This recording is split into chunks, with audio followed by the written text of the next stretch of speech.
That same essence was present 62 years ago on a freezing morning at the height of Israel's War of Independence. On that freezing morning, a group of 50 youths in their late teens and early 20s, all of them bearing pickaxes and shovels, climbed up a rocky hill in the northern Galilee, about a mile from the Lebanese border. They were there to establish a kibbutz, one of those communal farms fostered by the Zionist movement to reclaim and cultivate the hard-scrabble Israeli countryside. Now, similar scenes were being enacted throughout the newly created state, in the Negev, in the Sharon Plain, and on the Jerusalem hills, but this kibbutz was different. These 50 young people were all Americans. They came from across the United States. They came from Los Angeles, they came from Brooklyn, they came from Chicago. More than a few of them were hardened veterans of the Second World War. Others had sacrificed a comfortable college experience for agricultural work, sun up to sundown, and long nights of guard duty. They came because they believed. They believed in the ideals and the values they had learned as Americans, and that instilled in them a sense of responsibility for Jewish freedom everywhere. The world in which we played hopscotch and baseball and grew to maturity was dominated by Franklin Roosevelt and Adolf Hitler, one of those youths wrote. The first one represented protection and welfare, and the second one, a horror in which every Jew was a potential blood offering. They came, like the American pioneers centuries before them, to build a state and to secure its borders. After training at an agricultural camp in New Jersey, they departed by boat and they arrived in Israel to another kibbutz founded by immigrants from America, Ein HaShofet, the wellspring of the judge, named for Supreme Court Justice Louis Brandeis. Brandeis, who was also the president of the American Zionist Federation, had said that every American Jew, in order to be a patriotic American, had also to be a Zionist. And these 50 young American Jews were indeed patriots, the embodiment of the principles that lay at the foundation of the U.S.-Israel alliance.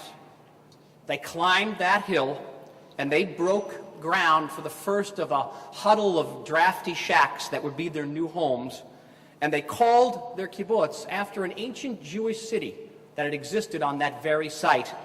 They called it Sasa. Today, 62 years after Sasa's founding, the kibbutz is a thriving community with a beef herd and fruit orchards. But Sasa has changed. Along with agricultural work started by its founders, the kibbutz today also produces technical and home care products and is host to one of Israel's most successful plastic factories. In recent years, Sasa has been working closely with American military forces in Iraq and in Afghanistan to provide made-in-Israel armor for U.S. vehicles. That armor, which helps protect those vehicles from the hazards of improvised explosive devices, has saved the lives of untold American servicemen and women. So the children and grandchildren of Sasa's founders uphold their commitment not only to Israel, but to Israel's historic alliance with the United States. Israel, too, has changed from a struggling agrarian society to a high-tech powerhouse with more startups per capita, more patents and scientific papers, and more Nobel Prizes per capita than any other country in the world. A nation that trails only behind the United States in terms of the number of companies it has on the NASDAQ exchange. Yet one aspect of Israel will never change, and that is its values: the respect for democracy and the rule of law, the commitment to civic and personal freedom, and the yearning for peace. These are the values that we in Israel share with the people of the United States. And in that those values form the core of our unshakable relationship.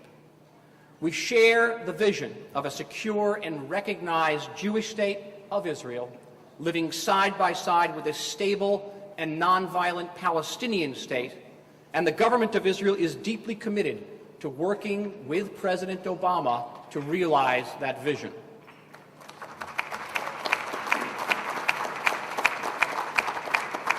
Together with the United States, Israel will strive to create a Middle East, indeed a world, free of the threats of terrorism and its extremist supporters, a world in which Israelis can live and interact peaceably with all peoples. As one of SASA's founders wrote that first freezing morning 62 years ago, and I quote from his diary, "The kibbutz that we build will be dedicated not only to the renaissance of our own people, but to the future of all of mankind, including our Arab neighbors." Chag Sameach, good holiday, Independence. Thank you all.